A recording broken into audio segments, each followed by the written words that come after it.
Let's start with the first habit. We need to battle procrastination. Procrastination is like a credit card. It's a lot of fun until you get the bill. We all have things. We know we should do things that would improve our lives, but we put them off. We say, I'll do it tomorrow, or I'll get to it when I have more time. But here's the truth. Tomorrow never comes, and you'll never have more time than you have right now. Procrastination is a thief. It steals your time, your opportunities, and ultimately your dreams. And the worst part, it makes you feel guilty. You know you should be doing something, but you're not. And that eats away at your self-esteem. So how do we battle this habit? It starts with understanding that action is the antidote to procrastination. Don't wait until you feel like doing something. Don't wait for the perfect moment. Start now. Start small if you have to. But start. Remember, you don't have to see the whole staircase. Just take the first step. Here's a little trick I've learned. Use the 5-second rule when you have the impulse to act on a goal. Count backward from 5 to 1, and then move. Physically move. This interrupts your habit of overthinking and pushes you into action. But it's not just about taking action once. It's about creating a habit of action. Make a list of things you need to do each day and commit to crossing off at least one item before noon. This creates momentum, and momentum is powerful. Once you start moving, it's easier to keep moving. Now let's move on to the second habit. We need to battle negative self-talk. This is a big one, folks. The conversations you have with yourself are the most important conversations you'll ever have. And unfortunately for many of us, these conversations are not very positive. We tell ourselves things like, I'm not good enough. I can't do this. I'll never succeed. And you know what? If you keep telling yourself these things, you'll start to believe them. And once you believe them, they become your reality. This negative self-talk is like a virus in your mental software. It infects everything you do, everything you attempt. It holds you back, keeps you small, and prevents you from reaching your full potential. So how do we battle this habit? It starts with awareness. Pay attention to your thoughts. When you catch yourself thinking something negative, stop. Interrupt that thought. Challenge it. Ask yourself, is this really true? What evidence do I have to support this thought? Then replace that negative thought with a positive one instead of, I can't do this. Try. I can learn to do this instead of, I'm not good enough. Try. I'm growing and improving every day. It might feel fake at first, but remember, your mind believes what you tell it most. Feed it positivity and it will start to create a positive reality for you. But it's not just about changing individual thoughts. It's about changing your overall mindset. Develop a growth mindset. Believe that you can improve, that your abilities are not fixed. See challenges as opportunities to learn and grow, not as threats to your self-esteem. This battle with negative self-talk is ongoing. It's not something you win once and for all. It's a daily practice, a muscle you need to strengthen. But the more you do it, the easier it becomes and the more powerful your mind becomes in creating the life you want. Now let's talk about the third habit. We need to battle comparison.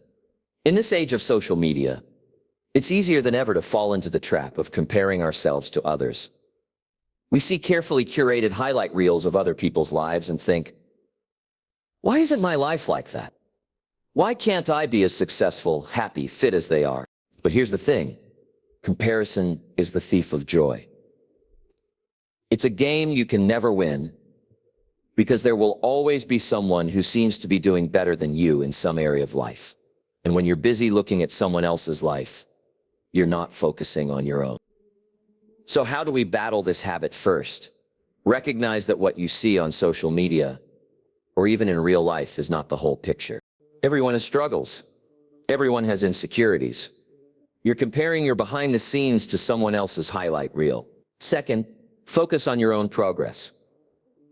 The only person you should be comparing yourself to is who you were yesterday. Are you growing? Are you learning? Are you moving forward? Even if it's just a little bit, that's what matters. Third, practice gratitude. When you're grateful for what you have, you're less likely to be envious of what others have. Make it a habit to write down 3 things you're grateful for each day. This shifts your focus from what you lack to what you have. But battling comparison isn't just about avoiding negative feelings. It's about using that energy in a positive way. When you see someone succeeding, instead of feeling envious, get curious. What can you learn from them? How did they achieve what they've achieved? Use their successes, inspiration, and motivation, not as a reason to feel bad about yourself. Remember, success is not a finite resource. Someone else's success doesn't diminish your own potential for success. There's enough to go around. Focus on running your own race at your own pace. Now let's move on to the fourth habit. We need to battle comfort zone addiction. Your comfort zone is a beautiful place, but nothing ever grows there. It's easy to get stuck in routines, to do what's familiar, to avoid challenges. But if you want to grow, if you want to achieve great things, you need to step out of that comfort zone. The problem is our brains are wired to seek comfort and avoid discomfort. It's a survival mechanism. But in today's world, this mechanism often works against us. It keeps us stuck, prevents us from taking risks, from trying new things, from reaching our full potential. So how do we battle this habit? It starts with understanding that growth happens outside your comfort zone. Every time you do something that scares you a little, you're growing. Every time you try something new, you're expanding your capabilities. Make it a habit to do one thing each day that challenges you. It doesn't have to be big. Maybe it's striking up a conversation with a stranger, or trying a new food, or learning a new skill. The size of the challenge doesn't matter as much as the act of challenging yourself. But it's not just about random challenges, it's about purposeful discomfort. Identify areas in your life where you want to grow, and then seek out challenges in those areas. Want to advance in your career? Take on projects that stretch your skills. Want to improve your relationships? Have those difficult conversations you've been avoiding. Remember, courage is not the absence of fear. Courage is feeling the fear and doing it anyway. Every time you step out of your comfort zone, you're building courage. Courage, my friends, as a muscle. The more you use it, the stronger it gets. Now let's talk about the fifth habit. We need to battle instant gratification. We live in a world of instant everything: fast food, same-day delivery, on-demand entertainment. And while convenience is nice, this expectation of instant results can be detrimental when it comes to achieving our goals. Real success rarely happens overnight. It's the result of consistent effort over time. But our addiction to instant gratification makes us want to give up. When we don't see immediate results, we start a diet and give up after a week because we haven't lost 20 pounds. We start a business and give up after a month because we're not millionaires yet. So how do we battle this habit? It starts with developing patience and a long-term perspective. Understand that anything worth achieving takes time. Plant seeds today for the harvest you want tomorrow. Set long-term goals, but focus on daily habits. Don't obsess over the end result. Instead, fall in love with the process. Enjoy the journey of becoming. Be better each day. Celebrate small wins along the way. These small wins compound over time to create massive results. But it's not just about being patient, it's about delaying gratification intentionally. Practice saying no to immediate pleasures for the sake of long-term gains. Maybe it's saying no to that extra slice of cake because you're committed to your health goals, or saying no to a night out because you're saving for a house. These small acts of self-discipline build your character and set you up for long-term success. Remember, success is not about intensity. It's about consistency. It's not about making one big heroic effort, but about showing up day after day, putting in the work even when you don't feel like it, even when you can't see immediate results. Now let's move on to the sixth habit. We need to battle information overload. We live in the information age, and while having access to information is great, it can also be overwhelming. We are constantly bombarded with news, social media updates, emails, texts. This constant influx of information can lead to decision paralysis and scattered focus. The problem is, when we try to pay attention to everything, we end up paying attention to nothing. Our minds become cluttered, our focus diluted. We end up knowing a little about a lot of things, but not enough about the things that really matter. So how do we battle this habit? It starts with being intentional about what information we consume. Be a curator, not just a consumer. Choose quality over quantity. Identify the information that's truly relevant and valuable to your goals and focus on that practice information.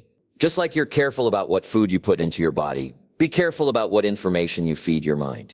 Limit your exposure to negative news and mindless social media. Scrolling instead. Feed your mind with books, podcasts, and conversations that inspire you and move you towards your goals. But it's not just about limiting information intake. It's about improving your ability to process and use information. Develop the habit of reflection. Take time each day to think about what you've learned, how it applies to your life, and how you can use it to move forward. And here's a powerful technique. Teach what you learn. When you have to explain something to someone else, it forces you to understand it more deeply. It helps you retain information better and see how to apply it in real life.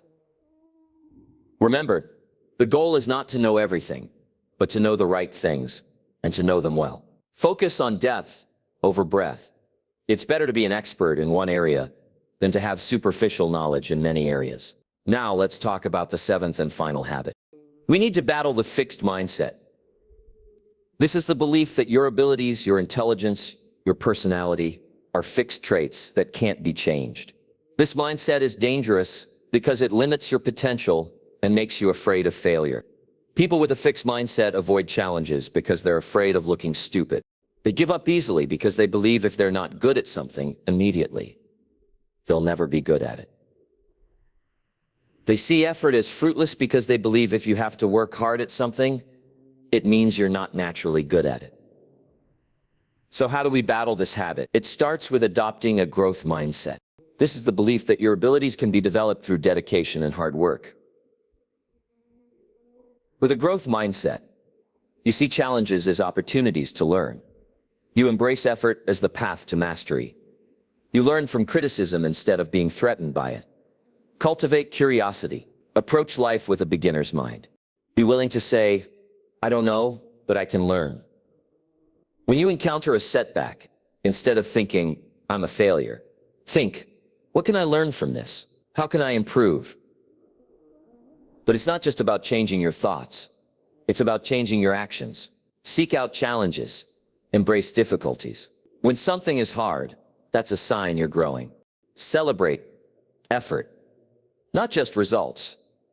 Remember, the point is not to prove how smart or talented you are, but to improve and grow. And here's a powerful way to reinforce this mindset. Pay attention to your language. Instead of saying, I can't do this, say, I can't do this yet.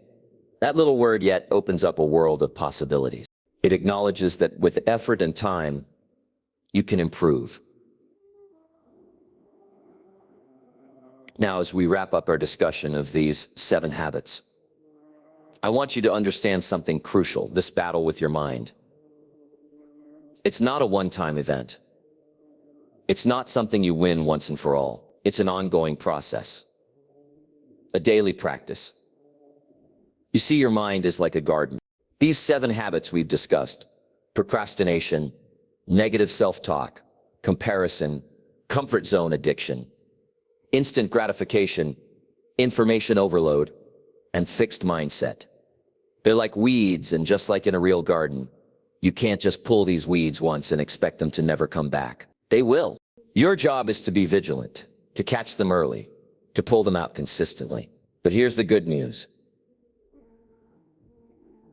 Every time you battle these habits, every time you choose action over procrastination, positivity over negative self-talk, growth over comfort, patience over instant gratification, focus over distraction, and a growth mindset over a fixed 1 year planting seeds of success, of happiness, of fulfillment. And just like in a real garden, these seeds need time to grow. You might not see results immediately, but if you keep at it, if you keep battling these habits day after day, you will see changes. Your life will begin to transform. You'll become more productive, more positive, more resilient. You'll start achieving goals you once thought were impossible. But remember, This is not about perfection. You're human. There will be days when you slip up, when the weeds seem to be winning. That's okay. The key is not to never fall, but to always get back up, to recommit to the battle, to keep showing up day after day. And here's something else to consider. As you get better at battling these habits, as you develop mental strength and discipline, you'll find that you're better equipped to handle whatever life throws at you. Because the truth is, life will always have challenges, but with a strong mind, you can turn those challenges into opportunities. So our challenge, you start today, identify which of these habits is holding you back the most. Focus on battling that one habit for the next 30 days. Be intentional about it, be consistent, and watch how your life begins to change. Remember, the battle with your mind is the most important battle you'll ever fight, because if you can master your mind, you can master your life. You have greatness within you. I don't let these habits hold you back from achieving it. As we conclude our discussion on these 7 habits, we must battle every day. I want to leave you with this final thought. The war with your mind is not just a battle. It's the battle. It's the foundation for everything else in your life. Your success, your happiness, your relationships, your health, they all start in your mind. Remember, you are not your habits. You are not your negative thoughts. You are not your fears or your limitations. You are the awareness behind all of these. You are the one who can observe these habits and choose to change them. That's your superpower. Go forth from here with a new sense of purpose. Wake up each day, ready to go to war with these habits. Be vigilant. Be consistent. Be relentless, because on the other side of this war is the life you've always dreamed of. It won't be easy, but I promise you it will be worth it. You have everything you need to win this war. Now it's time to fight your best. Life is waiting for you. Go get it. Thank you.